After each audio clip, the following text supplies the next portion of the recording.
सच्ची मित्रता। गांव में एक 12 साल का लड़का आर्यन रहता था। वह पढ़ाई में तेज और दोस्तों में लोकप्रिय था। उसकी एक विशेष दोस्ती थी सिया से, जो उसके पड़ोस में रहती थी। सिया बहुत समझदार और बुद्धिमान थी और दोनों की दोस्ती गांव के दूसरे बच्चों के लिए मिसाल बन गई थी। एक दिन गांव में एक नया लड़का विक्रांत आया। वह शहर से था और नए माहौल में घुलने मिलने में कठिनाई महसूस कर रहा था। आर्यन और सिया ने उसे अपने साथ खेल में शामिल किया। शुरुआत में विक्रांत संकोच में था, लेकिन धीरे धीरे उसने आर्यन और सिया की दोस्ती का असर देखा और वह भी उनमें शामिल हो गया। आर्यन और सिया ने विक्रांत को अपने खेलों में शामिल किया। तीनों ने मिलकर खेलना शुरू किया और विक्रांत की मुस्कान वापस लौटने लगी। तीनों का समय हंसी मजाक में बीतने लगा। विक्रांत ने आर्यन और सिया को अपने शहरी जीवन के बारे में बताया, जिससे उनकी दोस्ती और मजबूत हुई। एक दिन गांव में एक बड़ा खेल प्रतियोगिता आयोजित हुआ। आर्यन ने सोचा कि वह और विक्रांत मिलकर क्रिकेट में भाग लेंगे, लेकिन सिया ने कहा, हमें सही तरीके से अभ्यास करना होगा। उन्होंने कई दिन तक अभ्यास किया। प्रतियोगिता के दिन आर्यन और विक्रांत ने पूरी मेहनत की, लेकिन मैच हार गए। आर्यन निराश हुआ, लेकिन सिया ने उसे समझाया, जीत और हार दोनों जीवन का हिस्सा हैं।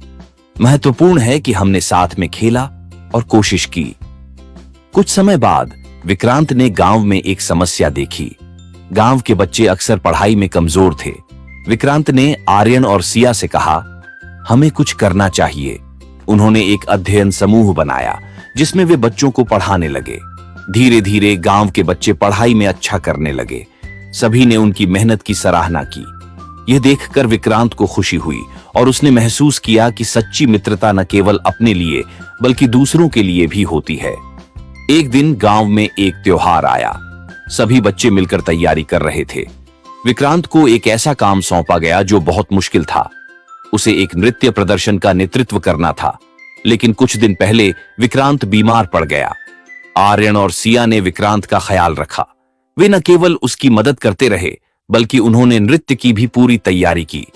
जब त्योहार का दिन आया, विक्रांत ने अपनी बीमारी के बावजूद प्रदर्शन में हिस्सा लिया।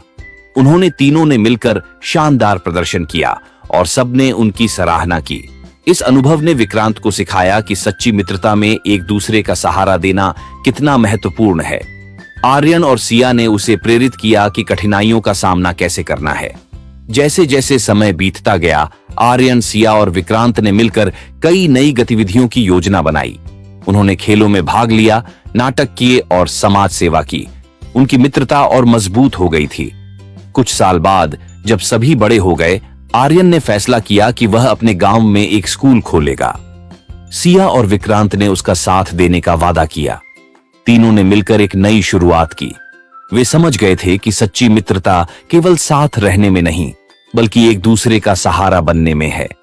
उन्होंने गांव के बच्चों के भविष्य के लिए एक मिसाल स्थापित की। इस कहानी से यह सीखने को मिलता है कि सच्ची मित्रता का मतलब केवल मजे करना नहीं है, बल्कि मुश्किल समय में एक दूसरे का साथ देना है। मित्रता में सहानुभूति, समझ और एक दूसरे की मदद की भावना होती है, जो जीवन को और भी खूबसूरत बनाती है।